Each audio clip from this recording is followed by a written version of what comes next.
Hello, everyone. Thank you for joining us for our Introduction to the Hogan's Alley Block webinar. My name is Jacka Blay. I use she, her pronouns, and I'm the Executive Director of Hogan's Alley Society. So this session is the first in a series of webinars and workshops designed to increase participation of Black community members in city planning. And our goal is to build knowledge, confidence, and community capacity to influence the planning and development of the Hogan's Alley block and other developments across Metro Vancouver to strengthen our voice in planning across Vancouver and the region. By the end of today's session, you'll have a better understanding of Hogan's Alley's history and its significance, an overview of the Northeast False Creek Plan, which has a real influence on the area and shapes redevelopment, insights into what's next for the Hogan's Alley block and how you can get involved, and a clearer picture of Hogan's Alley Society's development plans across Metro Vancouver and how you can participate. So to start us off in a good way, I'd like to invite my colleague Siobhan Barker, our Director of Community Care, for land acknowledgement and African ancestral acknowledgement. Thank you, Jaka. So in acknowledging our African ancestors, we need to first acknowledge that we came here as non-Indigenous to these lands in different ways. Some born here, some as immigrants, some recent, some generations ago, some involuntarily through forced displacement, and all are settling here to live and work on the ancestral and unceded lands of the Tsleil-Waututh, the Squamish, the Musqueam, the Hiletsum, the Katsi, the Kwantlen, the Kikwetlam, the Muskie, the Kikite, the Semiahmoo, the Tawasan, and Stolo nations. We offer our commitment to working in good relations with the First Nations, Métis, and Inuit peoples, and to working in solidarity to address the long-lasting impacts that colonialism have had and continue to have on Indigenous communities. We also take time to acknowledge our African ancestors through an African ancestral acknowledgement, which is a point of reflection on the past and provides some context for present and future by looking at the future with hopefulness. And the aim and intention is an expression of gratitude, a request of our African ancestors for guidance and wisdom, that we look upon our ancestors to guide us into the future. I come from a stolen people living on these stolen lands. Stolen people, stolen lands, stolen stories. We carry our stories as our ancestors in our blood, our bone, our breath, and our bodies. I call to the ancestors by blood. I call to the ancestors by bone. I call to the ancestors by breath. We call to the ancestors by body. And as the Sankofa shows, we reach back for knowledge, bringing it into the present and looking to the future. Imani. We acknowledge our Black women, men, gender non-conforming folks who for centuries have held space in various faiths, work, and legacy. We honor them in recognizing and reflecting on past strengths and resilience that has supported our survival and our being here today. We are descendants of that legacy. We request the ancestors' guidance and wisdom in helping in the continued struggle against injustice, upholding community well-being, and the path towards collective liberation. Ashe. Ashe. Thank you, Siobhan. So to get us, before we get started, we have a few housekeeping items. So to let you know, we're recording today's session and it'll be available on our website shortly afterwards. Your mics and cameras will be staying off during the presentation, but you can use the question and answer function to submit questions throughout at any time. And we'll have some time at the end to answer as many as possible. As part of our commitment to accessible and inclusive dialogue, we've reserved the raise hand feature for participants who experience barriers to typing. So everyone else is encouraged to share questions through the Q&A box, where our moderators will read selected questions aloud and respond with written answers so we can maintain a smooth and respectful flow. So a quick overview of what we're going to cover in today's webinar. First is a brief introduction to Hogan's Alley Society.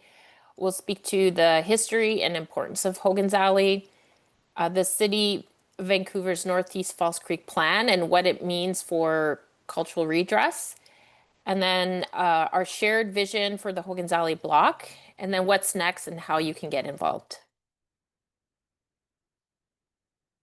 So we'd like to get a sense before we dive in of who's with us today. So we just have a poll we're going to launch here. And I'm going to kick that off. And if you can answer these questions,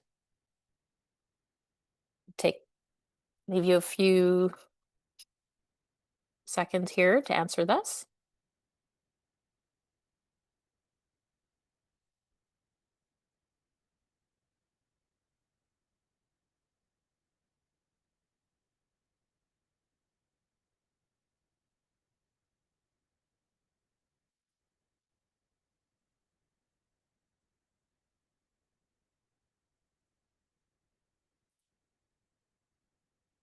Great.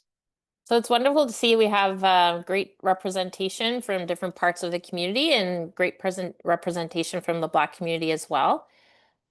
And we're looking forward to connecting with you.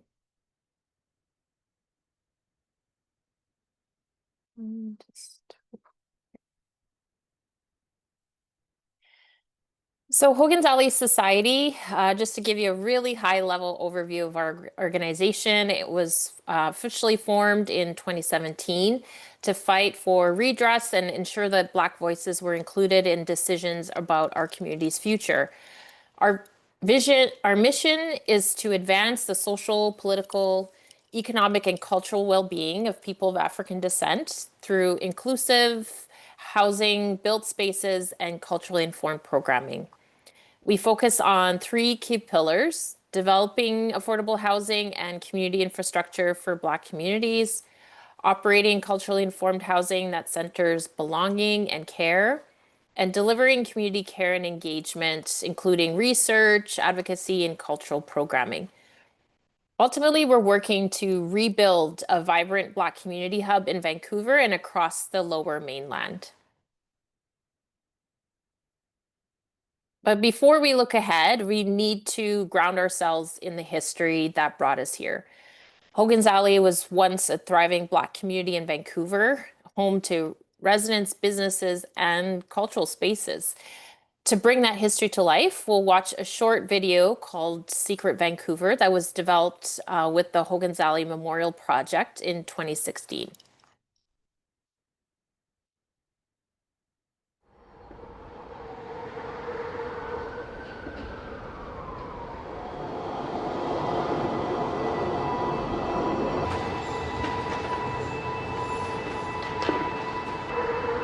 There's a little bit of awareness of Hogan's Alley as in, oh yeah, that's that spot between Main and Gore, that block there,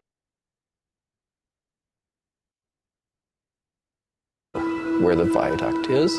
I don't think they have a full understanding of the extent and the vibrancy of that larger community. I can't tell you all the stories about how exciting it was, but you grew up fast. Yeah. You ever heard of Louis Armstrong?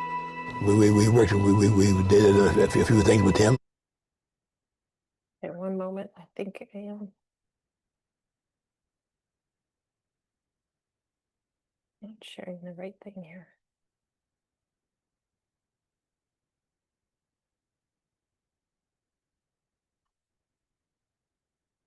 No, it looks okay. Oh, okay. Okay, thanks. Yeah, looks okay. And you hear for the Sammy Davis Jr., we taught him how to dance. Everywhere I go, every city I go to has a story of what urban renewal did to that city. It is invariably something that happened in a black neighborhood or a Chinatown. And in Vancouver, it was both. It was a very close neighborhood at one time. And that was lost through this viaduct thing. When I go down there now, I can see where my friend lived here. My friend lived here. Where I lived over there, all gone now. All gone.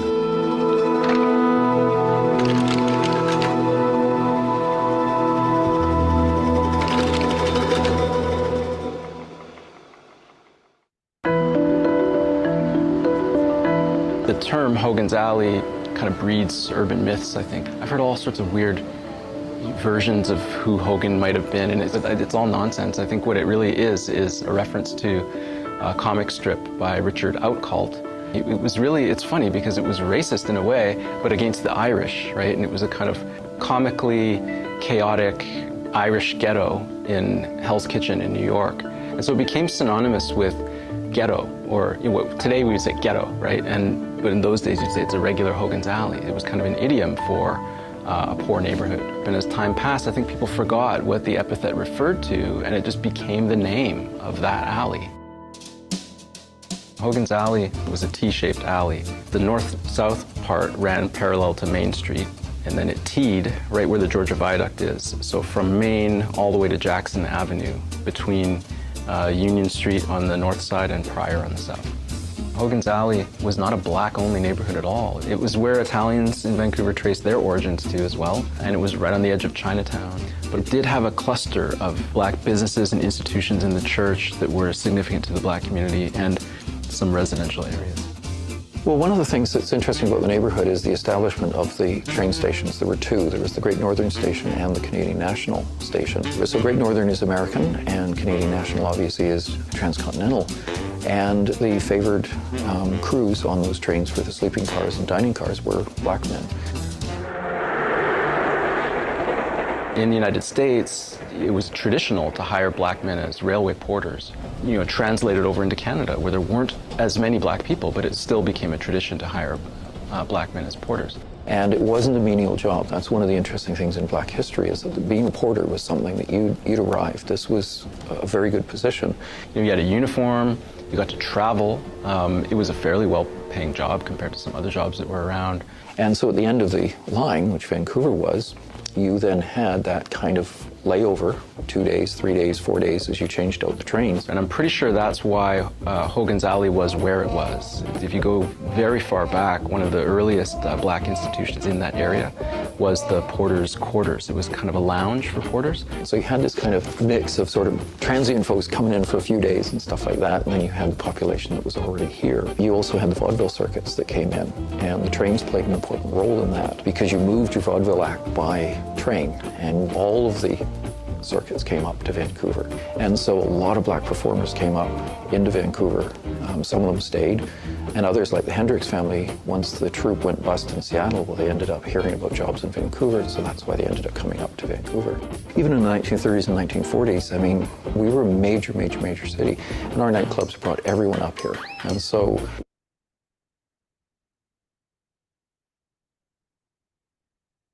we talk about it today as a well-known place and sort of the cliche Hollywood North.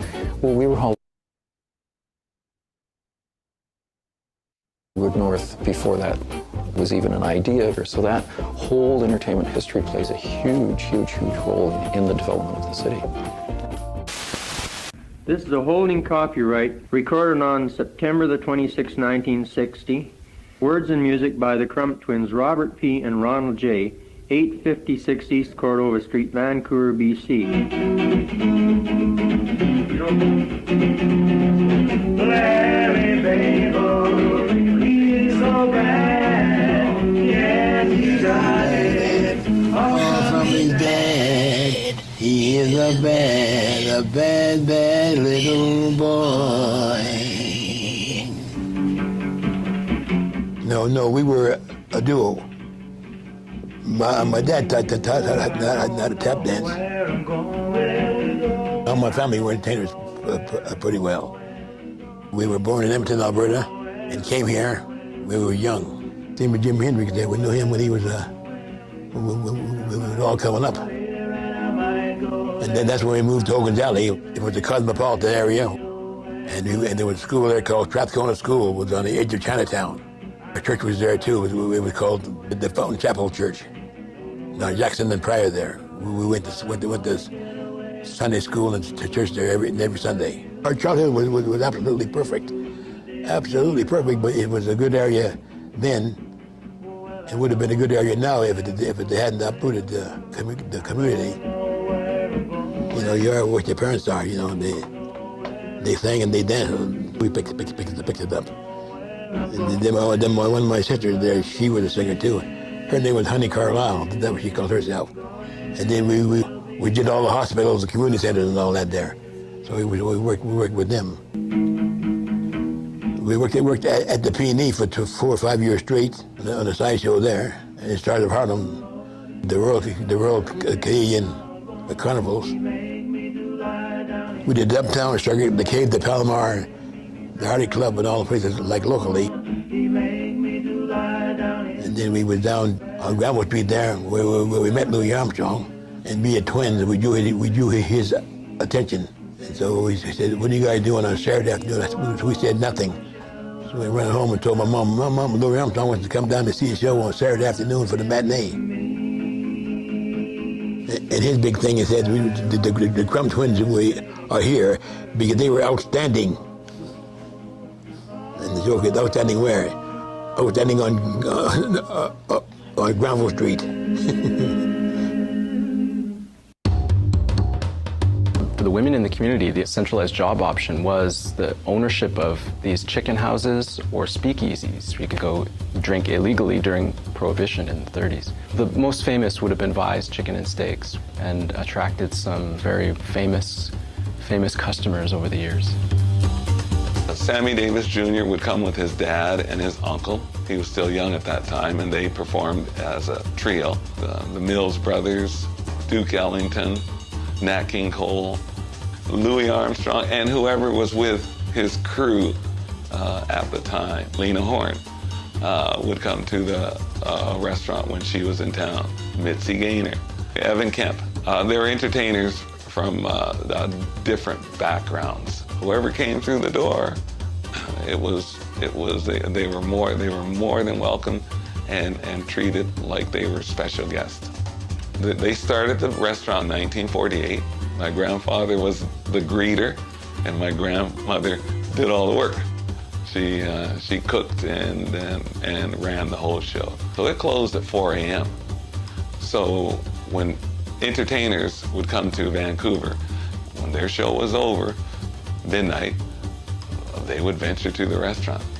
And when my grandmother had time off, she would go to places like the Palomar and the Cave and Izzy's. And these were all your top-notch places in Vancouver. And I remember when we would enter the Cave, whoever was at the door would say, "Bye. Love to see it, love to see it. Have a table for you." And we would end up winding through tables to the front, right at the front of the stage. And it was kind of neat.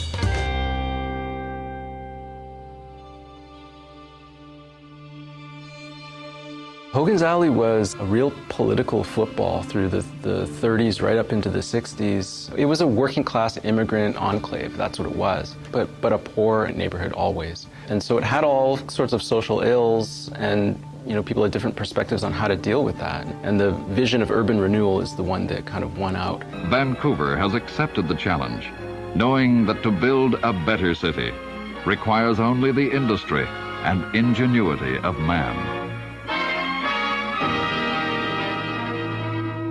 Well, urban renewal usually refers to the idea of just clear-cutting existing neighborhoods, and so it's really a euphemism for slum clearance. It's what they did in the States to build the projects. So they went from kind of organic freehold, a jumble of houses, to rationalizing them into these tower blocks. And the idea was this would be better for everybody, and it was far, far worse. And their justification for it was they emphasized the squalor of the neighborhood, and the term of the day was blight. Blight is death to a city. Most of Vancouver is kept strong and healthy through the normal process of land and building renewal. But in areas such as this, nothing happens except dilapidation and decay gets worse each year. Property values fall, and blight is the result. One of the city's building inspectors, Arthur Julius Burr, talked about blighted neighborhoods, but then he talked about it in the form of a disease in terms of if you didn't cure the blight in one spot, it would spread. And he has a phrase, I don't think he used the word tentacles, but it's kind of, it spreads like mold across the city, and suddenly you've got a huge problem on your hands. So it was kind of pitched in a sense that if we don't stop it now, we're in trouble for the future. From Main Street to Victoria Drive, from the harbor to the edge of the False Creek Basin where the railway tracks are. That's what they were going to take out to cure the city of its blight. And so at the same time as they're planning the urban renewal district, and you look at the drawings, you see these vast array of public housing projects and sweeping streets that ignore a grid, and then you see the 12-lane freeway going right through the project. You know, it sounds like a conspiracy theory or something, but it wasn't. What it was the arrival of car culture. We have become the nation on wheels, with more motorized mobility than ever dreamed of before. That idea that people would work in the city and live in the suburbs. Well, if they're going to do that, they need to get there through a freeway system. If they're going to get there fast, we're going to put a freeway in. Where do we put the freeway in? Well, we're not going to put it through a community that has power and will oppose us. We'll put it through a community that's regarded as weak and that we can bully. And that's basically why every major city in North America has a black community that had a freeway run through it or run over top of it, and then has these project tower blocks there. And all that is exactly what happened in Vancouver.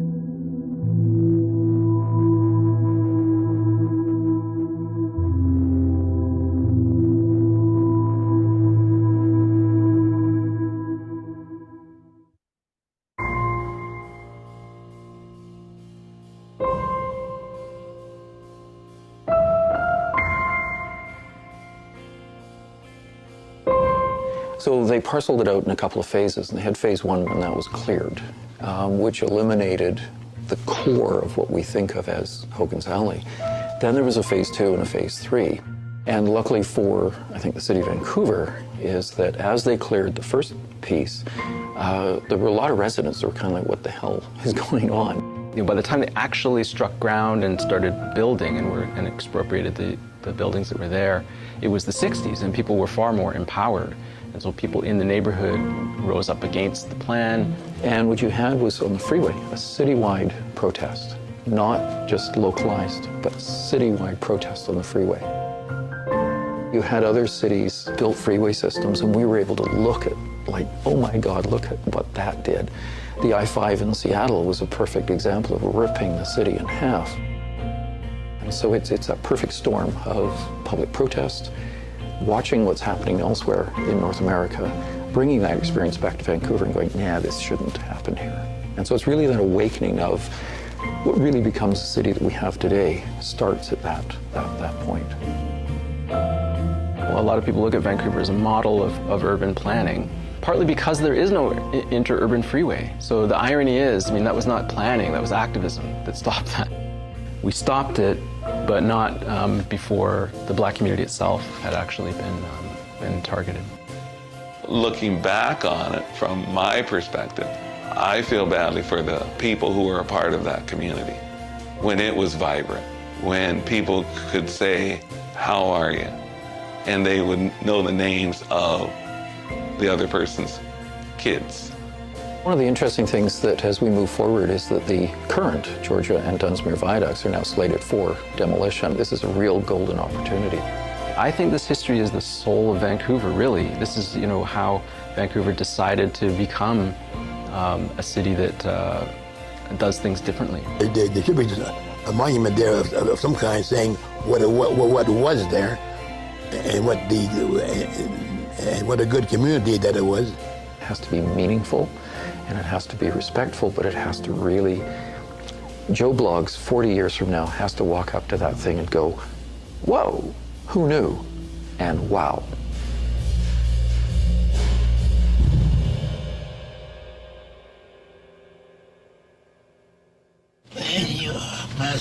sunshine. Yeah. Oh, my only sunshine. Yeah. You make me happy. Oh, yeah. When skies are gray. When skies are gray. You never know, You dear, never know how much I love you. I love you. Please don't take Yeah. my sunshine away.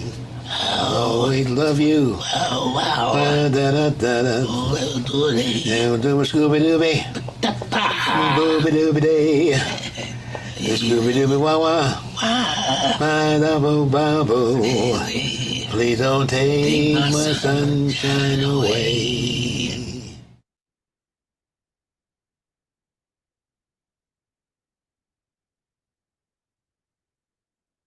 So that video reminds us of the deep roots of Black life in Vancouver and the pain of displacement that still shapes our communities today. So our work at Hogan's Alley Society is about healing, building on years of community efforts, and to build a future of presence, not erasure. So when that video was released, the city was consulting on the Northeast False Creek Plan, a 20-year framework to guide redevelopment along the False Creek waterfront. It was adopted in 2018 by the City of Vancouver Council with the primary goal of removing the Georgia and Dunsmuir viaducts and building a new at-grade street network that would connect downtown, the downtown east side, Chinatown, and other communities. The plan was adopted with key goals to add 6,500 new homes, including 1,800 social housing units, providing space for 8,000 jobs, and creating 32 acres of parks and public space. For the Black community, this plan was especially significant in that it acknowledged Hogan's Alley as the heart of Vancouver's historic Black community and committed to redress through land and cultural recognition. To ensure Black voices were included, the Hogan's Alley Working Group was formed by Wade Compton and Antonia Ogundele. This group of 25 Black community members, including former residents, descendants, activists, and academics, met regularly with city staff, hosted forums, conducted surveys to inform the plan, specifically the commitments to cultural redress. Through a walking tour, design charrettes, and community conversations, the working group collaborated with architect Zena Howard, who led a precedent-setting design exercise during the Hogan's Alley charrette and provided concept renderings for the development of the block. The working group identified 5 key guiding principles for the development of the Hogan's Alley block. First, the recognition by the City of Vancouver of the actions that led to the destruction of Hogan's Alley and the displacement of its Black community. Honoring the community that lived in Hogan's Alley by celebrating its history and connecting it with Vancouver's contemporary Black community. Access and inclusion to create equitable opportunities for all people and provide the necessary stability to build assets in the community. Security of tenure and definitions of land use to provide long-term and self-determined security of land tenure that guards against the possibility of forced displacement. And then finally, investment in the community that will build social and economic capital. So these guidelines will continue to guide future planning for the block. As a form of cultural redress for the impact of the displacement of the historical Black community, the Northeast False Creek Plan committed that the 898 Main Street site, where Hogan's Alley once stood, would become a Black-led redevelopment. That'll include a 27,000 square foot cultural center, a vibrant hub created by and for the Black community and open to all, culturally rooted design celebrating African diaspora aesthetics, having community-centered programming. So this center will host activities that celebrate Black culture, food, music, dance, art, education, history, fostering empowerment and connection, providing affordable, inclusive, and intergenerational living. So housing and public spaces that are designed to welcome all ages with a focus on youth, elders, and extended families, really promoting intergenerational community life. also including public plazas and gathering spaces that bring Hogan's Alley back to life as a place of connection, and local economy supports, providing space for small businesses, maker spaces, or co-working. So the Hogan's Alley Design Advisory Committee was formed and collaborated to put forward this plan, this proof of concept for the block. And this will be a starting point for future planning for the block. This vision became formalized through a landmark agreement between the City of Vancouver and Hogan's Alley Society. After 4 years of negotiations, the Hogan's Alley Society signed a Memorandum of Understanding with the City of Vancouver in 2022. The MOU sets the stage for the Society to enter into a long-term ground lease for the Hogan's Alley block and to develop the site in line with the Northeast False Creek Plan vision. So together we'll deliver social housing and below-market rentals, childcare center, the cultural center with artists and nonprofit space, space for small businesses, public art and community amenities, and other forms of housing. So to bring this vision to life, Hogan's Alley Society will be engaging the community through planning and collaboration. So while the Hogan's Alley block remains our flagship project, we're expanding our impact through the Hogan's Alley Society Community Land Trust. This initiative aims to create affordable, culturally rooted housing and community spaces across Metro Vancouver. We're advancing this work by forming strategic partnerships, launching new developments, acquiring rental housing at risk of redevelopment with the goal of preserving them as community-owned and affordable spaces. Our upcoming workshop in this series will explore how the Community Land Trust supports long-term housing and land security for Black communities.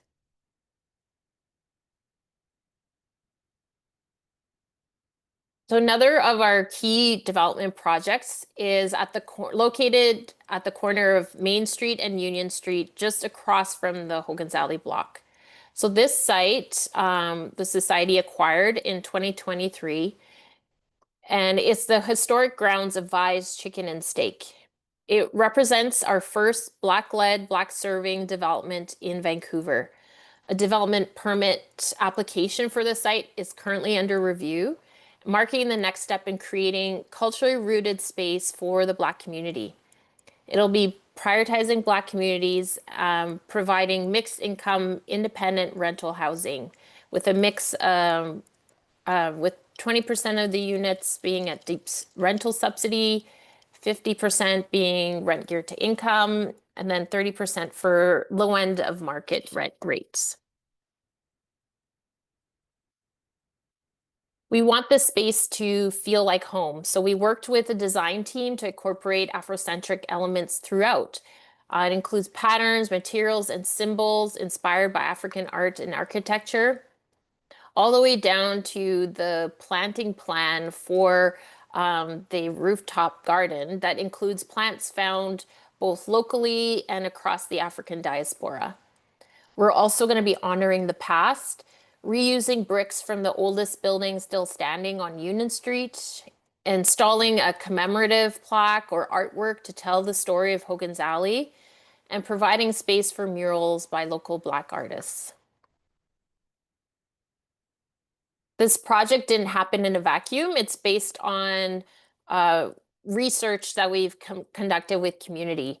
So our Hogan's Alley's Housing Solutions Lab, which explored the lived experience of Black renters in Metro Vancouver. Our Housing Needs and Demand Study, which looked at core housing needs in Black communities. We also held a stakeholder workshop that brought together Black artists, designers, community members, and descendants of Hogan's Alley to co-create design standards for the building. It's also grounded in the Hogan's Alley Working Group, a design charrette process to inform the designs for the block. The building will also feature a rooftop amenity space, which will include community kitchen and dining area, multi-purpose room for workshops, meetings, or celebrations, an outdoor terrace with play space for children, a ceremonial gathering circle, and space for urban agriculture and pollinator gardens. And this space will be available for both residents and more broadly for community to gather, grow, and heal together.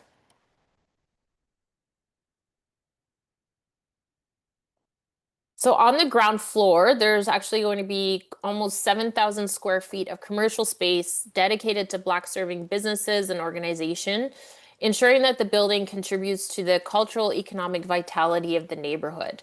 It's an opportunity for Black entrepreneurs, artists, healers, community leaders to shape what happens here. So we want to hear from you.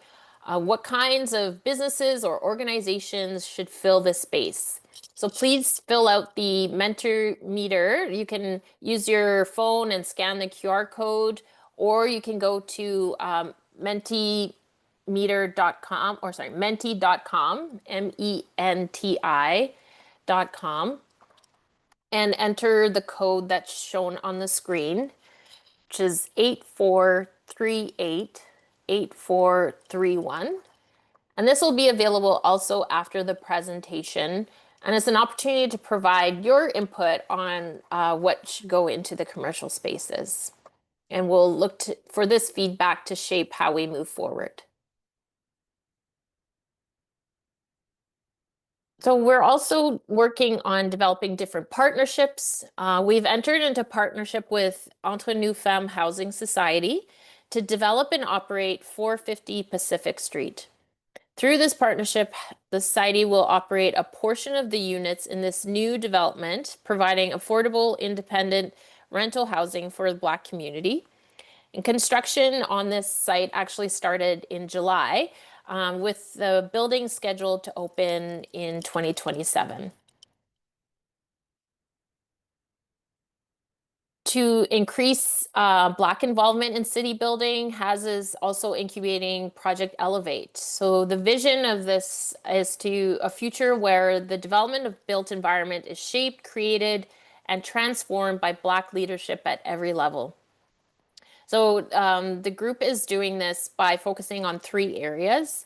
First one is business and career advancement, providing networking and matchmaking opportunities for Black professionals in the architecture, construction, engineering, housing, and development industries, as well as Black-owned businesses and tradespeople.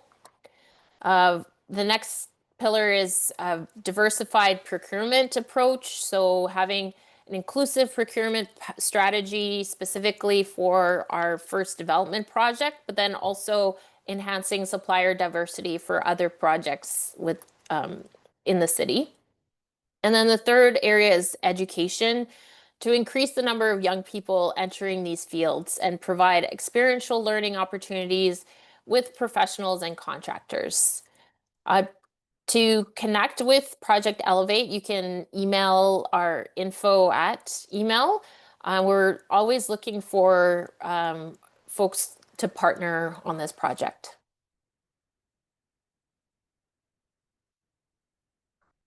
So now we'd love to hear from you.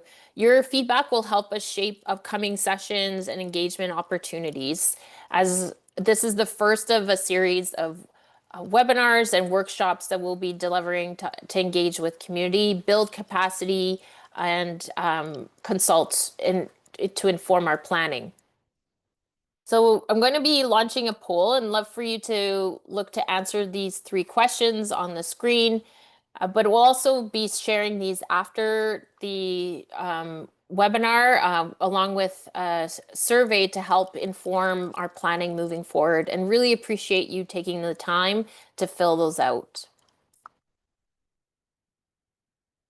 So I'm going to be launching this here, and then we'll also take the opportunity, if there's any questions, you can place them go into the Q&A feature section and enter your question there as well.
So like I mentioned, we'll be sharing these questions because we're really looking to hear, what kinds of activities will make you feel most excited and ready to participate in community engagement, specifically to help inform visioning and planning for the land trust as well as for the blocks and other developments.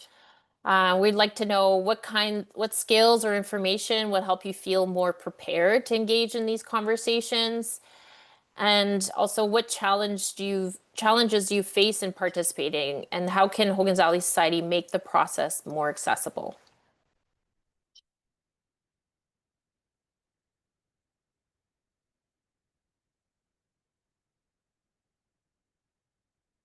So we have a couple questions that I'll look to address. So first question is about um, potential collaboration. So, we're definitely interested in developing different partnerships with organizations and to see how we can work together to move this work forward. So, we haven't connected already, please reach out, but we'll definitely look to continue conversations. The other questions around if there's any updates regarding project Project Elevate and wanting to connect further with that. So we are looking to have an upcoming meeting for Project Elevate. So we will make sure to follow up with you. I see your question here, Jeremiah. And the other question is around staffing the facilities, what that will look like. And if there is a Human Rights Commission exemption to focus on Black folks. So, so the building for the staffing of the different facilities. So for example, right now we are operating Nora Hendricks Place, which is a building that prioritizes Black and Indigenous community members. And we look to hire staff that have a connection to the folks that we're serving. So we look for folks that have a connection or lived experience working with, for Nora Hendricks Place, would be Black and Indigenous communities, and in other places, moving forward, it would be looking specifically at Black communities, depending on the project that we're speaking to. And the next question is around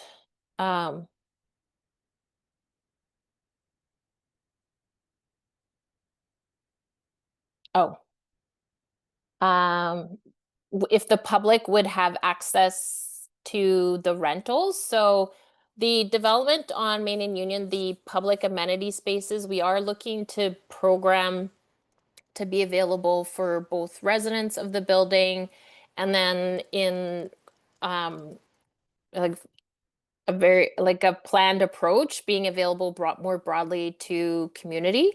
So that planning, will be putting in place as construction for the project would be underway. So those details are yet to be finalized.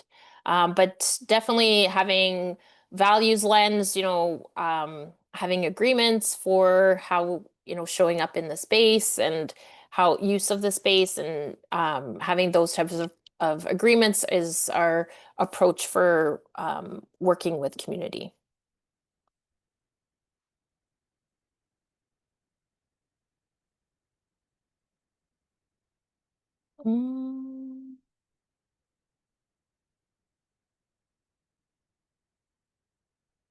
Oh, thank you for the recommendation, Diana, around connecting with City Hall Watch to support public engagement. It's a great resource.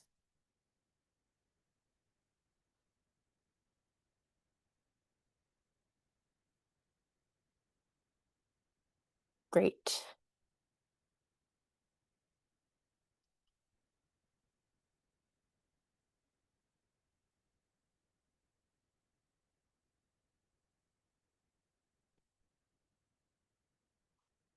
I see a question about speaking to programming. Can you maybe clarify what you're meaning by programming? I'm not sure if you're referring to the building or just the programming that Hogan's Alley Society provides.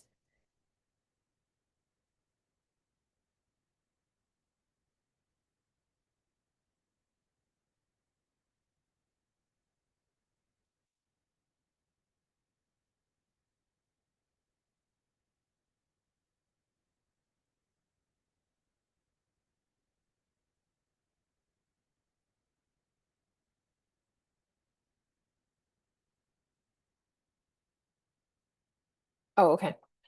So it says here both programming within the building or programming in terms of services that Hogan's Alley provides, and thinking about seniors mostly and isolations that they have. So um, a big part of our approach is that, as an organization, we want to meet needs in the community, but we know that we aren't always best positioned to meet all the needs. So we're really interested in exploring different partnerships with other organizations that may have a specific focus on a certain type of programming, and we're keen to look to provide space for that programming, and in some instances actually provide the supports ourselves. Currently what we're offering, so we're operating Nor Hendricks Place, which supports uh, Black and Indigenous community members at risk of homelessness, providing cultural and wellness programming, as well as using a harm reduction lens for low barrier supportive housing. And we also have our housing support program, which helps individuals and families across Metro Vancouver through, we provide financial support, advocacy, systems navigation, connection to resources, and a series of wraparound supports to help them secure housing, retain that housing, and really be set up to flourish. And might open it up to invite Siobhan to speak a bit more about that program, since they are leading that program, if you would like, Siobhan.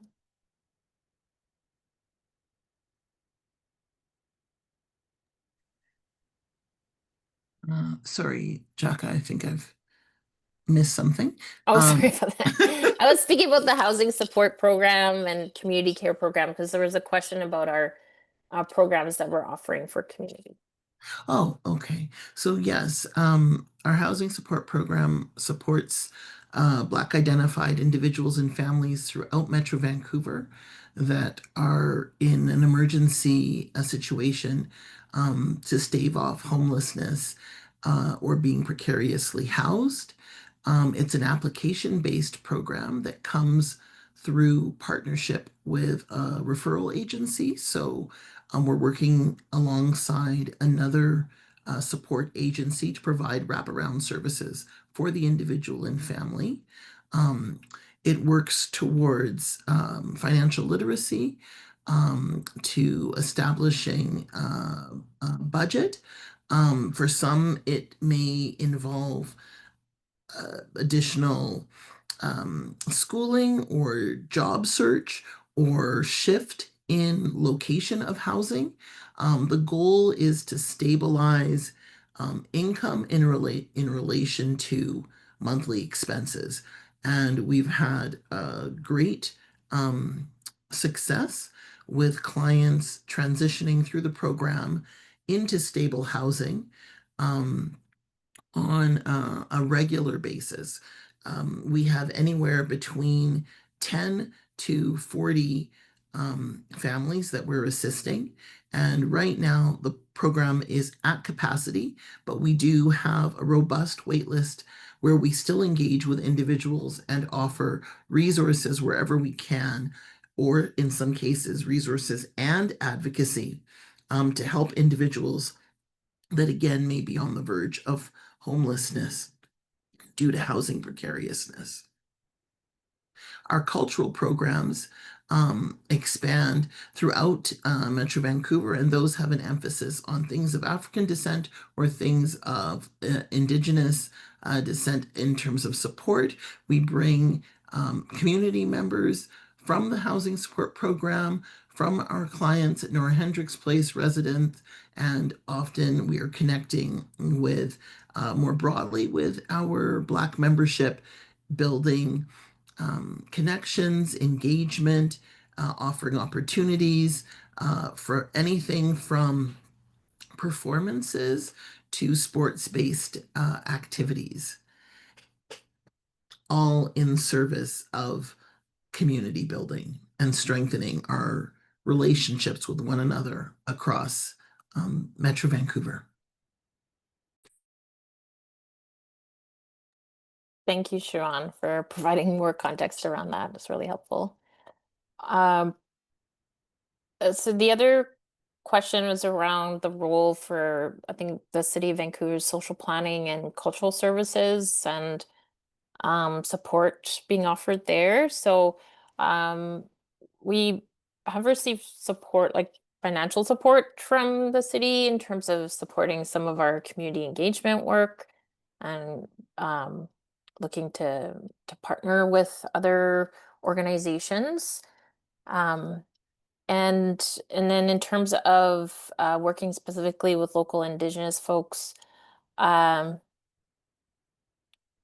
so we're continuing to build out partnerships and relationships with both First Nations as well as urban Indigenous organizations and community members.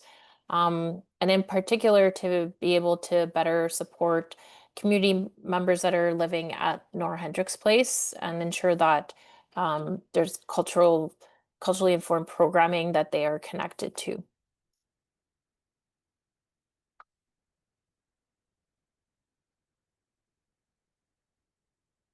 Great.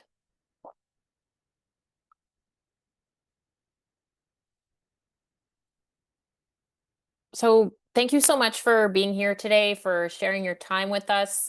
We'd love for you to stay involved. You can sign up with our newsletter at hogansalley.society.org. We're looking forward. We're actually going to be launching our new revised website, which will have additional resources available for community. You can follow us on our social media, Instagram, Facebook, and LinkedIn. And join us for our next webinar and workshops that'll be coming and moving into the new year as well. We'll look in our next session, we'll be looking at diving deeper into community land trusts and how they can help protect and grow Black community spaces. So thank you so much for joining us tonight, and we look forward to working together with you.